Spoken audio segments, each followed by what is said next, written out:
So we've got Steph and Michelle from Aparo, who are our latest Bourne clients that joined just before lockdown.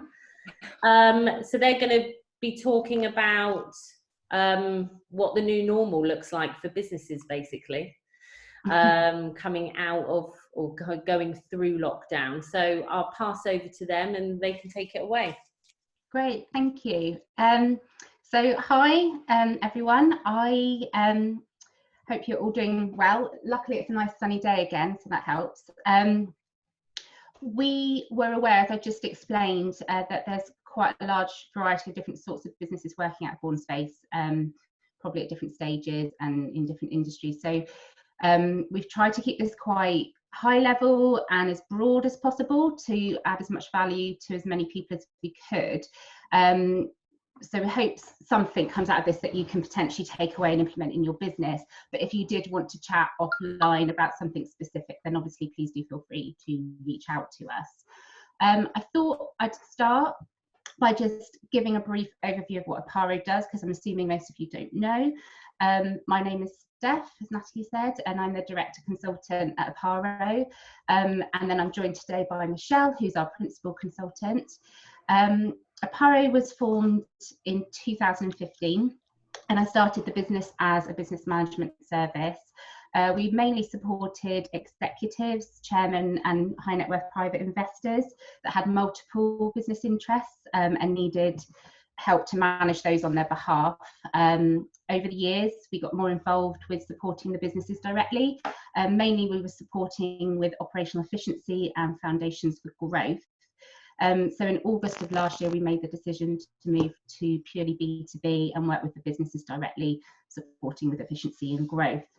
So today, we're predominantly a business consultancy. We're obviously passionate about growth and operational efficiency, and we can babble on about that for quite some time. We believe the foundations for business success are clear communication, the power of the collective, and effective systems and tools. So not to teach people how to suck eggs, but as a side note, just to clarify through this presentation, when we talk to systems, we're talking about internal process, and when we talk about tools, we mean technical tools such as Microsoft Teams or Slack, which obviously can be used to support and make your systems more efficient. We support businesses to improve their efficiency and capacity, and we do that through the lens of our 3 C's, which are communication, collaboration, and capability. Michelle will touch on that in more detail when she takes over in a minute. We're also really passionate about people. Michelle's background has come from people and culture, and we believe people are pivotal to the success of your business, including obviously sustained business growth and effective operations. So we therefore support businesses not just to devise strategies for efficiency, but also to implement those strategies effectively. Because I'm sure you're aware that as great as a system or strategy could be, if your team isn't engaged with it, then it might as well not exist. Along with this core consultancy approach, we also offer tool-specific training and implementation. So that could be with off-the-shelf platforms such as Asana, which is the work management tool, or even support businesses with bespoke tools. At the moment, we're supporting a logistics company to implement a cloud-based management system. But going on to what we're here to talk about today, over the course of the next, we're hoping about 30 minutes, we'll hopefully give you some insight into the way that we approach improving business efficiency and productivity, with a specific slant on remote working and how you can increase your effectiveness and productivity working in this way and throughout this time of change. We will talk about teams a lot, but actually for people that are owner operated, we feel that it is all transferable and you can potentially look at it from a customer perspective as well. So firstly, I think we should all congratulate ourselves. We've got to today, and I think there's no doubt that everyone has had to make some changes over the last couple of months, and however bumpy or not the path has been, we've all got through it. We have obviously seen some glimmer of a potential return to normal, and now we feel that we need to consider what normal even means. We're not going back to business as usual or as we knew it. Things have definitely shifted, and now is the time to plan, prepare for what could be the new normal. However, what we always say is it's always valuable to reflect on the journey so far and what we've learned. So we thought we'd just run through where we've come from. So on the 30th of January, WHO declared a global emergency. What we would say is maybe reflect on that time. Did you register the need to make a change in the business? How were you thinking at this point in January? Personally, I was in Australia through January, and it was apparent over there that a massive change was upon us. However, when I was having meetings with the team back in the UK, the feeling was very different, and the anticipation wasn't felt in the same way. So it's really interesting to think about if you actually clocked that something was about to happen. Obviously, by the 4th of March, cases of COVID had begun to surge in the UK. Social distancing became a well-used phrase, and so did the word unprecedented.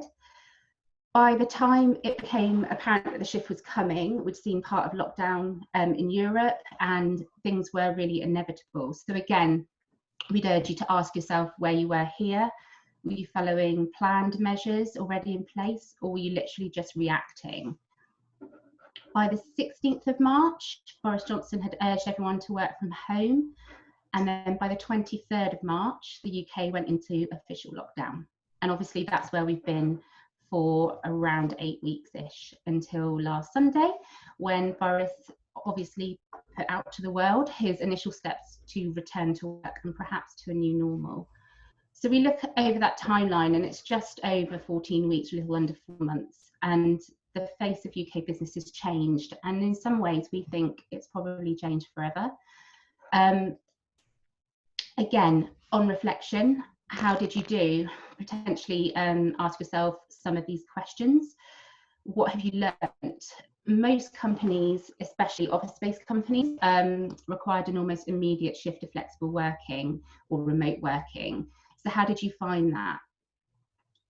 You may already, like us, worked remotely or semi-remotely, but I'm sure there's been something you will have learned. I mean, Aparo, as a team and company, we only got, as you said, our first office this year, just before lockdown, and we were fully embedded in distributed working. We have team members around the world, and we still had to change and adapt through this period. What we would say is, if you found it hard, you're not alone. Last year, only 30% of UK employees were working from home regularly. And we've seen a massive, obviously, shift through the pandemic, now at 50%. Obviously, there are some industries that can't work from home at all. And we have been seeing a mindset shift over the past few years as well, with campaigners such as Instagram personalities, Mother Pucker, for example, campaigning for change for business to embrace flexible working. I think a lot of that so far has been focused around working mothers. Current surveys again show since the pandemic hit, we're now showing a shift in mindset around this area. What we have found for companies that we work with, that some businesses that have been forced to make the change have found themselves really ill-equipped to deal with the shift by not having the infrastructure, the standards of internal communication, or a culture of trust in place. And again, if you did find it tricky and you haven't almost formed your systems or tools to work remotely, we'd ask you why. When we work with companies, the barriers for entry often do revolve around oversight and communication and trust, to be honest, all of which, given some clear guidelines and communication strategies, can really easily be overcome. Implemented well, we do feel that flexible and remote or a blended approach to your business can actually mean some really amazing cost savings, not only through the obvious reduced overheads, but also through efficiency and cultural improvements, which in turn obviously drive business growth. So what does the new normal look like? Well, nobody knows for sure. And what we would say is this is not it. we're really keen people don't judge their remote working efficiencies on the last 8 weeks. Most business operations are far from normal. Obviously, partners are working at home together. I mean, I've spent in the last 8 weeks more time with my husband than in the 20 years we've been together, and it's been tough. Temporary work situations, a lot of people moved home quickly, had limited funds, things sold out, you couldn't get hold of monitors. The kids are at home. Again, I have a 4-year-old, and with 2 full-time working parents and homeschooling, we're really just in survival mode right now. New technologies have been introduced, sometimes with little time or research to train or implement them correctly. And again, we are working with limited resources. A lot of companies are having to furlough staff, and therefore we're not at our normal capacity. So we need to turn what we have now into a functional normal, and the actual new normal may take some time to materialise fully. We do believe, however, that the world has now had a taste for remote and flexible working, and the new normal will need to embrace that to continue functioning, especially with some people saying that it could take up to 18 months or 2 years before we get back to a fully integrated world. So there's a lot to think about, and it's also worth considering what this has also meant to your workforce. It's given them an insight into working from home, potentially a push they didn't really want, but it's given them a taste of some of the benefits. So potentially more flexibility, more time at home, less commuting, and how do they feel now about moving back to an office environment? So you can embrace, enhance and build upon what we have now, and we can move forward to produce a more efficient and effective model going into the future. Our vision for the future would look something like this. So this is how we would like to look at the new normal. So build on your agility, focus on output over hours, and that's something Michelle will go into shortly, but that is something that's really important. Review the tools and systems. Again, they're fit for now, hopefully, we're 8 weeks in, but are they fit for the future? Consider a blended approach. When you go back to the office, consider a bit of both. Keyword is flexibility here. With corporate companies we work with, there are already plans in place with one specific company to dispose of 75% of its London real estate over the next 18 months in favour of a smaller office to accommodate 1 to 2 days in office, where staff members will meet, greet, have brainstorms, but really the rest of the time they'll be working at home. And so places like Bourne Space are ideal for that, because you can have, like us, a small office that you can use as a hub. And I do think that's the way that businesses are going to start going now. We'd urge you to look at process, especially if you're a solo owner operator. This is one of the things that can improve your efficiency the most. It may seem like a long-winded process to write out all your processes, but again, what can be automated or streamlined? And make sure you're clear on your priorities and harness a culture of trust and independence within your teams. Michelle's going to take over and drill a little bit deeper into the actual strategy for you to consider to build an effective new normal, and hopefully something you can take away from this. Thanks, Steph. Hi everyone, I'm Michelle.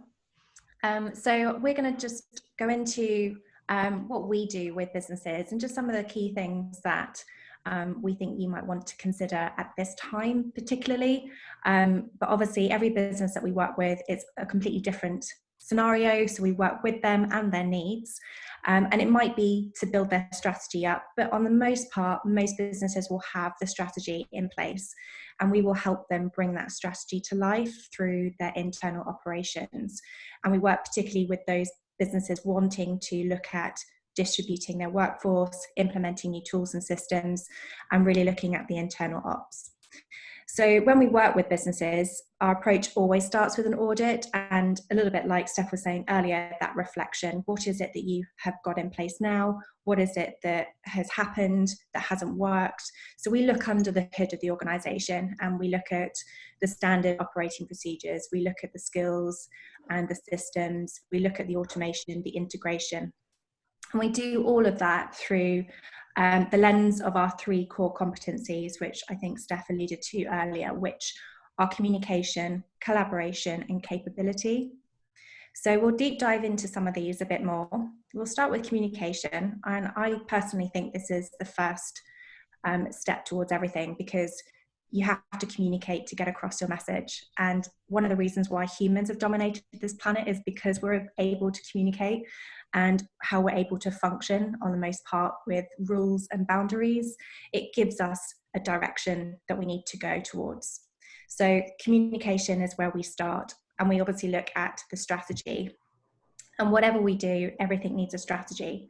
And that's from design all the way through to the implementation of the topic, all the way through to reviewing and then refining. So take time. It's always plan, and then is the most that you will spend, and then the action is actually the smallest bit. Then we talk about the leader's voice. As a customer of many brands, I've seen a massive increase in communications from CEOs and leaders of businesses. And actually, when I was in a corporate business, I rarely heard from the leader, and yet the leader is the one that you follow. So why should it take a critical circumstance for us to hear from that person that we're all following? So the power is in hearing from the top. And one business I did work in, we heard from that person on a really regular basis, and everyone was aligned because you had a single source of truth. So it's really powerful. And even if there's no news, still it's showing that trusted information, that connection, and that everyone is there to do the same job. It's to help the business achieve what it's set out to do. So don't underestimate the power of having the leader speak. So we also want to talk about clarity. Ensure your messaging is clear. I think one example to use that I think we'll all be aware of is the Boris Johnson message last Sunday, and the controversy it's caused around the clarity of it. And I think on one part, people think it's crystal clear. You might be in the camp that think it's really confusing, but whatever it is, I think this clearly demonstrates how a message can be taken in a number of different ways, because we're all different. So it's really important to consider what you're trying to say and consider who you're saying it to. So take time to really think about that communication. Actually put yourself in the end user's shoes. Often from my HR background, the communications I would do, I'd start with a question, and I'd actually, if I was them, what would I be asking? And then I'd answer it. And that was my formal communication.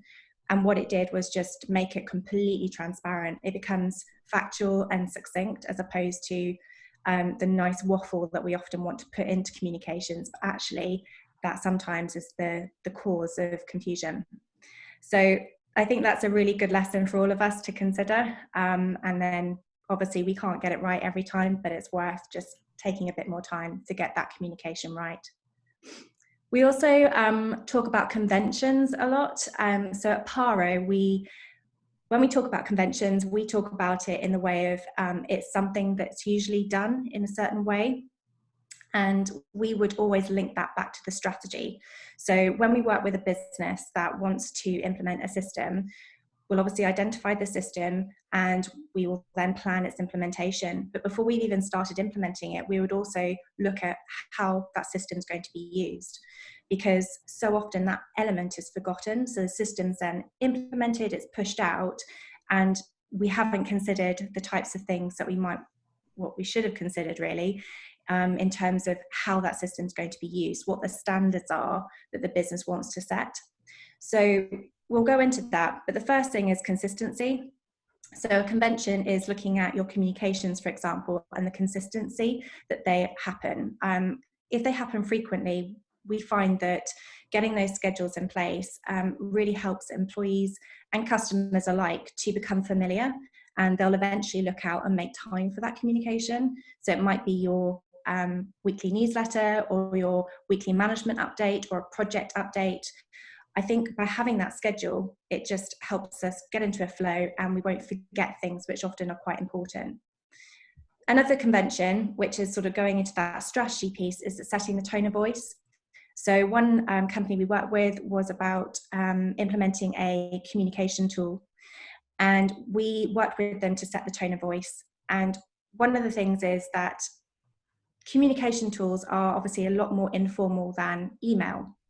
And with remote working, obviously communication happens a lot more through the written word, and we know only too well from email etiquette that words and tone of voice can so easily be skewed. And you, I suppose, ask yourself, how many times have you rewritten an email because you know someone's in a bad mood? But when we aren't seeing our colleagues as frequently, we aren't able to tell from their body language how someone's feeling. So it's really difficult to navigate and figure out how someone might respond. And that really is the key piece when we talk about communication channels, where they're a lot more informal.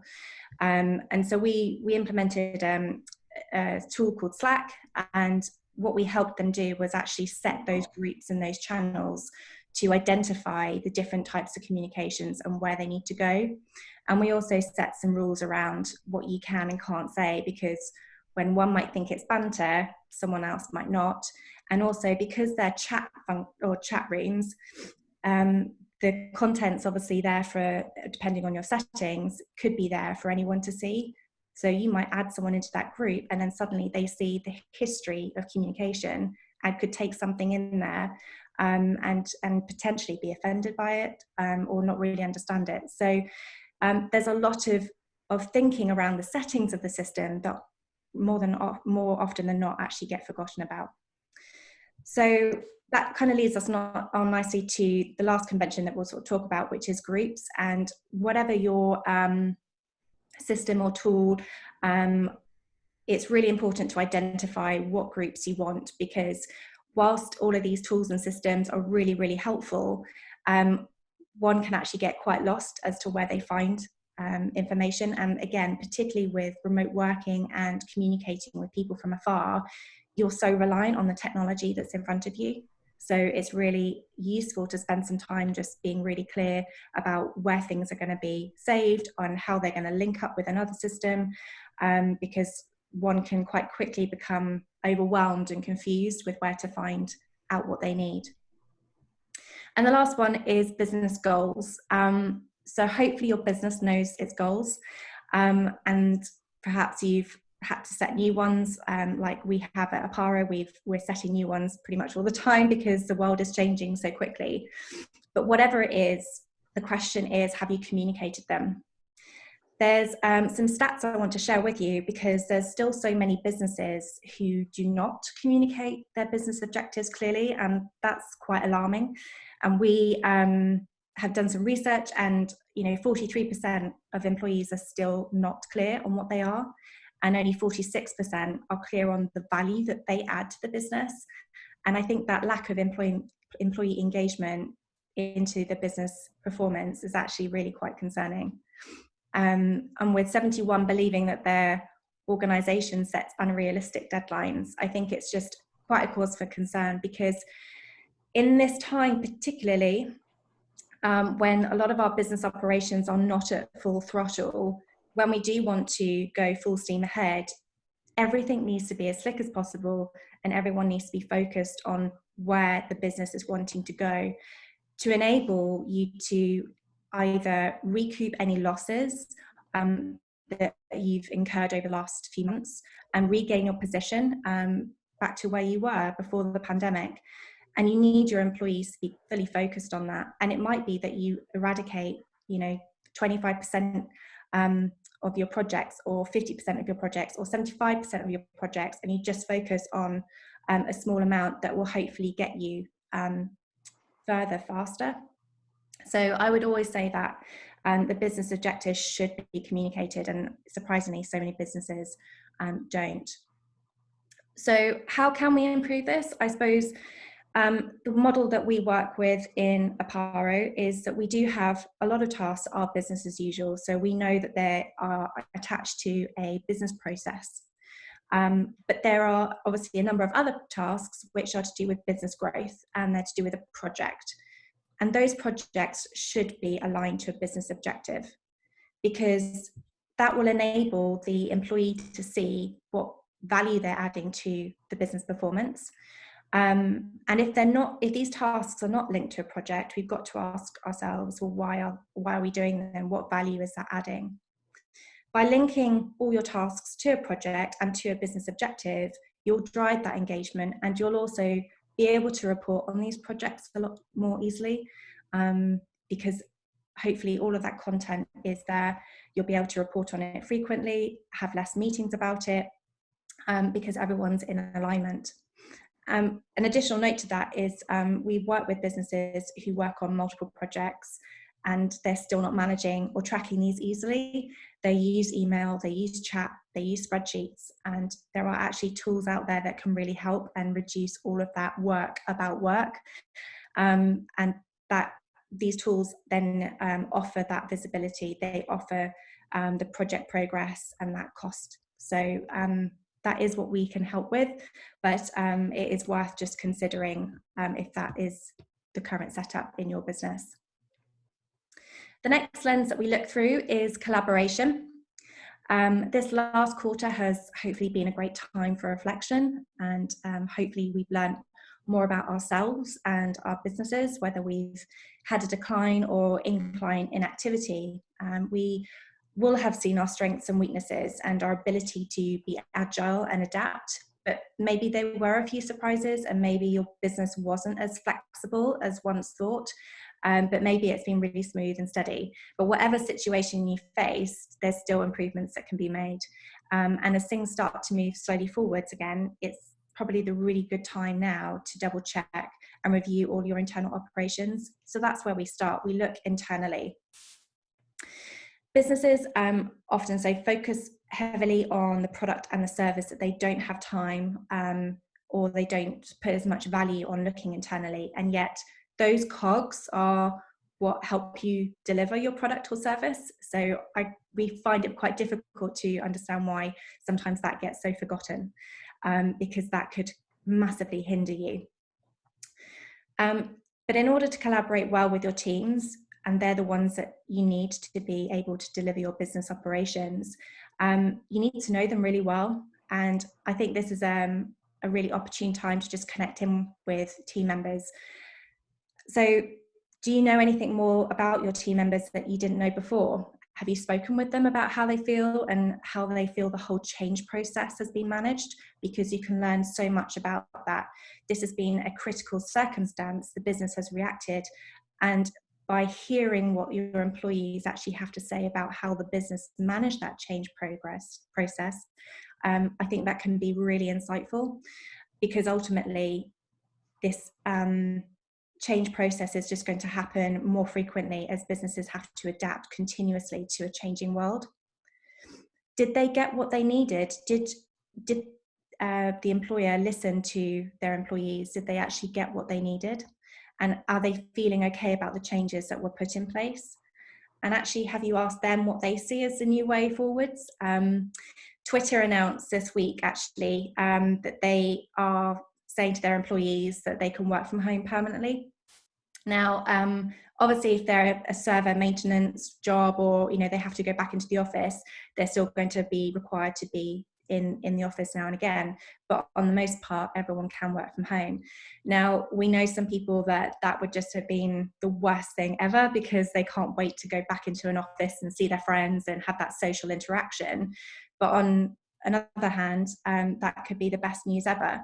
So everyone is different, and the thing is, a business has to adapt, and that's why the likes of Bourne Space and these co-working, I think, are going to be even more in demand going forwards, because as businesses sell off real estate, as Steph mentioned earlier, and start looking at, actually, this does work, it's okay, but we do want that face time, as Steph said as well. At Aparo, we know that we like that face time once or twice a week. It enables us to have those brainstorms, those creative innovative workshops that allow us to grow and move forwards. So do ask them, because they'll tell you. Do take a look at your business operations before and during that last quarter. Did you understand the productivity levels of your business and of your employees? And obviously, yes, this isn't the new normal, and productivity levels have probably changed somewhat. But even those that are working, and there's still a number of us that are working full time, because of this agility that has been provided, have you noticed any productivity levels shift? There's a lot of research out there that identifies when different people work best. Steph and I are kind of case and example. I don't really work too well in the morning. Steph's on it. I'm more better in the afternoon, where I can be more creative and actually do a lot of the creative work on my writing and things. So, but there is research out there that actually the morning is the analytical cycle for your brain. The afternoon is obviously a trough for most of us, so it's to do the easier tasks, and actually in the afternoon generally is that creative time, because inhibitions are probably gone, people are more relaxed, they're chilling out because it's coming to the end of the day. So it's really worth looking at the work that you have to do, and actually have you noticed even in yourselves whether you are doing things better, or you're finding that you get more done in a shorter period of time just because you're doing it at a completely different time of the day. So it is worth looking, and obviously that's a massive sort of can of worms to open if your business is quite rigid with 9 to 5. But actually, if someone is working really well at 10 o'clock at night, well, if they're getting the job done, does it matter? And I guess that comes nicely onto focus on output, not hours. There is that concept of flexible working already being pushed, but those flexible working policies are really quite rigid. So that's why we talk about agile and that productivity quite a lot, because if you focus on the output, why does it matter when someone does it or how they do it, as long as the job has been done when it's been asked to be delivered? And that's one thing that we will always say is have a due date, but also recognize if you need a due time on a task.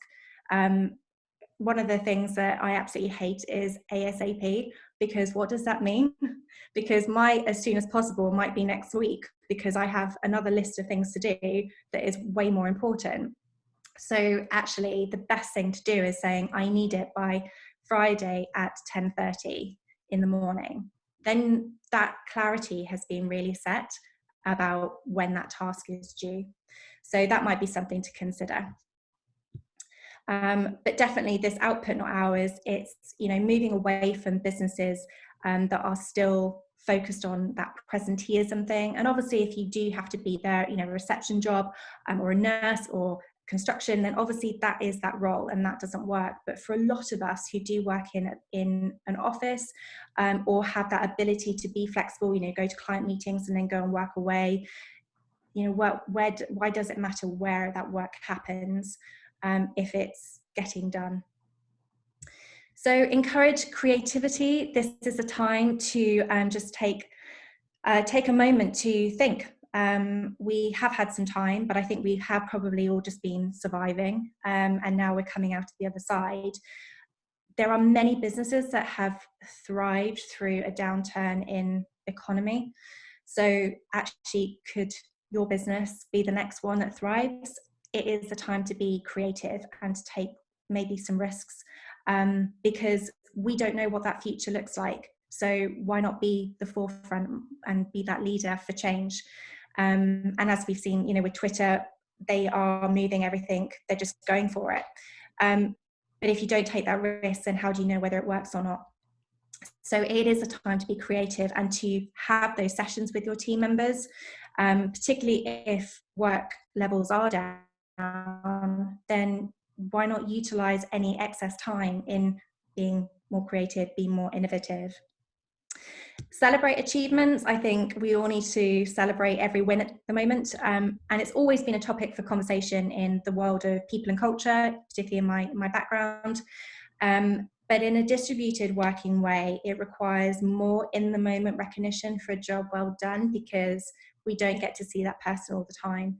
And obviously we can't be on calls or video calls all day, every day. It's just not it's not efficient. But we need to know when we're doing something well. We do need that recognition. We do need to know that we're doing the right thing so that we can continue doing more of that and move forwards. And we can't really wait till a formal review at the end of the year, because too much happens, too much changes too quickly. So it is about those short, sharp recognitions, and actually utilising technology to enable that to happen a lot more easily and quickly.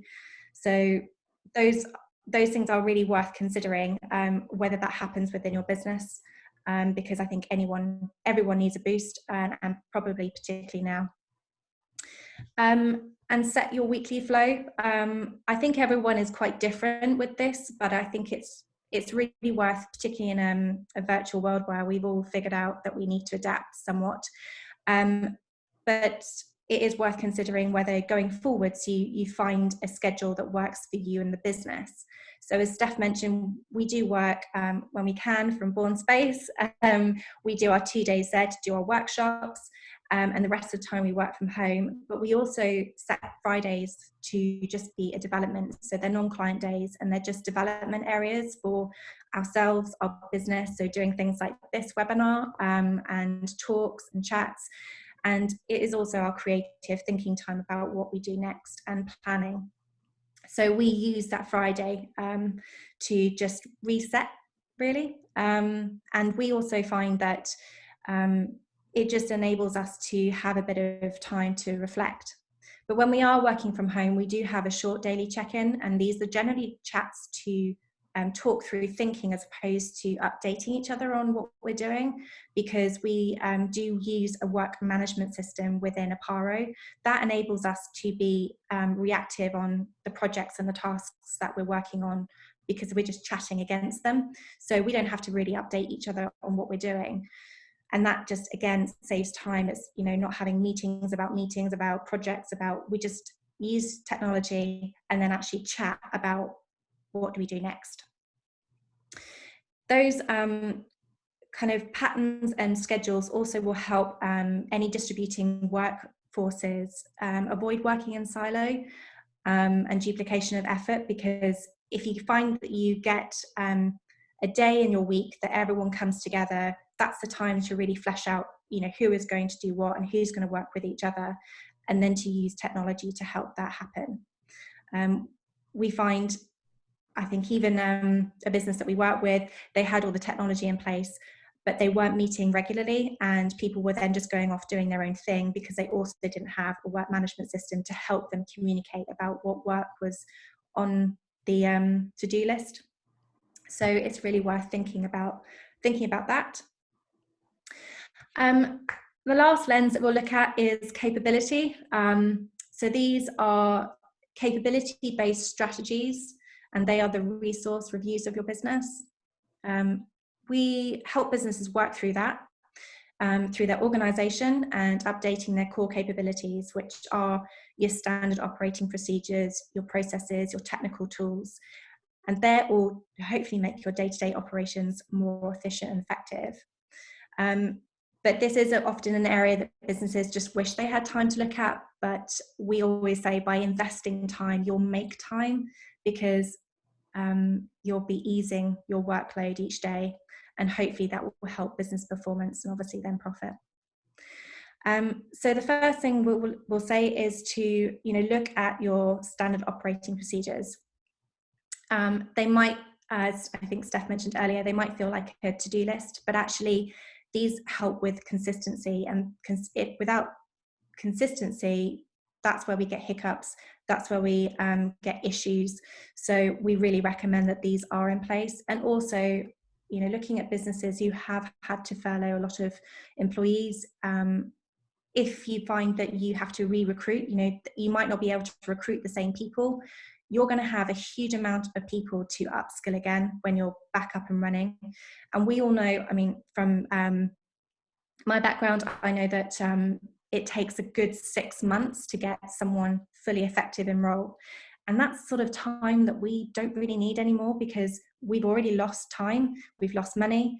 We need to be moving faster, quicker, and more effectively. So if you work on these SOPs now, what it will do is hopefully help anyone else you bring into the business, you've got all that content there ready for them to pick up and run with.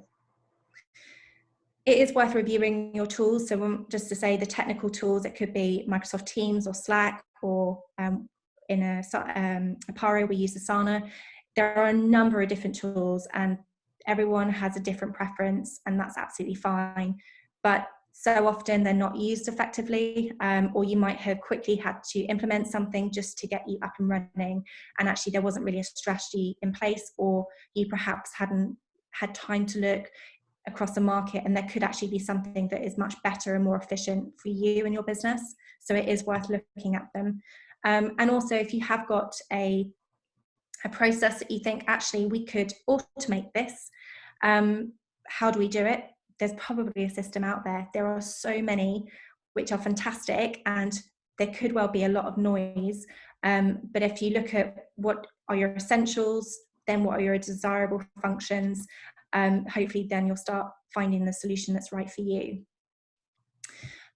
We will look at integration when we work with businesses, because you could have a number of different tools in your suite, but none of them are really talking to each other, which is obviously not helping with the efficiency and the effectiveness of them. They do need to talk, and that will help with reducing duplication of effort. So it's worth considering, can some of these link up really nicely? And then that will help with automation as well. And then finally, one of the things that we do is help with training. Again, so often it's just high level training, just get everyone on it, but actually there's so much more that these systems and tools could do. So actually we do workshops and we do online training for a number of these systems, and it's just helping people learn more about it, which again just speeds up the process of you getting through your tasks and to-do list. And we'll take a look at a tool cycle. We work with, like I say, a number of different ones. These are just some examples of systems that we're working with. At Aparo, we all say that they sort of sit in 3 circles. The core ones are basically everything that probably everyone in your business might have access to. That's a communication tool. It could be an HR system. It could be a password management system. But these are your core ones, and they're probably the ones that you'll use day to day. Then we'll talk about functional tools. So they might be sitting in certain core functions of your business. They might be Xero finance system, or a marketing system such as HubSpot or MailChimp. And they might need to integrate with one of the core systems. And then you've got operational, which probably less of your teams will have access to. And that could be something like Shopify, or it could be MemberPress. We're actually helping a solopreneur set up a MemberPress site now. So there are a number of different systems that we'll work with, and what we do is we help basically map out your architecture of these systems and tools that you can then work with, and we can then train people in. So it is really worth considering what you've got in place, and if you haven't got something, there's probably something out there. They are there to help, they're not there to hinder, and they are just as good as the user at the end of the day. But it really is worth considering, because there is a 45% increase in productivity with the right tools, and that's quite a considerable amount. And particularly in the context of time that we're in now, we need every percentage of productivity we can get to enable businesses to get back up and running a lot quicker. So that sort of comes to the end of our talk this morning. In summary, how all this fits together is to reflect, go back, take your learnings and take them forwards. Think about your communication. That's where it all starts. The first thing we say is we're communicating. Then look at how we're going to work together. Now we know what we've got to do. How are we going to do it? What have we got to support ourselves doing it? What tools? I'm sure there's something we can get to make life easier. And then once that project cycle has happened, review the whole thing again, because it is going to be ever evolving. And I think that that's true more now than ever, as businesses try and shape their new normal. So thank you. I hope there's something there that you can take away and implement in your business, or just, even if it's just thought-provoking, it might have actually triggered another thought. Well, that's great. So thank you for your time. I'd probably say if there's any questions, then please do shout. And if you want to take anything offline, then Steph and I are more than happy to chat. And like we said at the beginning, every business is completely different. So we work with them with their own needs and their own requirements. So we know this probably has covered a lot of things. So thank you. Thank you so much for your time, Steph and Michelle. That was really insightful. Thanks. That was really good. Thank you. You're welcome. Did anyone have any questions before we go? Just from my side, just say thank you very much for that. I found that really useful. Yeah. There's a couple of numbers really that stuck with me there was the 43% of staff who don't know what the end goal of the business is. It's actually funny, you know, watching this presentation, I'm rewriting our goals at the moment because they've completely changed in the last few weeks. So again, to clarify it, but it kind of makes me want to speed up in a way, because if that's the state of affairs, you know, that only 40% of my staff know where we're now going, I need to really accelerate that process for them. So, you know, it's really useful. And you know, the integration side on the systems, I fully support that. We have been testing different things like Monday.com, but at the moment we need to look at how that integration works. So I'd probably quite like a chat with you guys about that at some point, just to see how each of our systems could integrate better. You know, we operate 9 different companies across the group, and it'd be interesting just to have your feedback really on how best to integrate those systems. So no, I found that really useful. Thank you very much for that. Good, thank you. It's really hard because I know that we haven't really chatted to anyone really about what we even do, so I'm pretty sure you had no idea. But it's the same. We're glad to have you on board. When we get back eventually, you sort of did see it coming to a degree, but yeah. Well, thank you so much. Yeah, thank you. Really appreciate your time. Yeah, no worries. And yeah, thank you for letting us chat. No, thank you. Okay. Lovely. Thank you very much for that. Thank you. Take care, everyone. Bye. Bye. Thank you. Bye.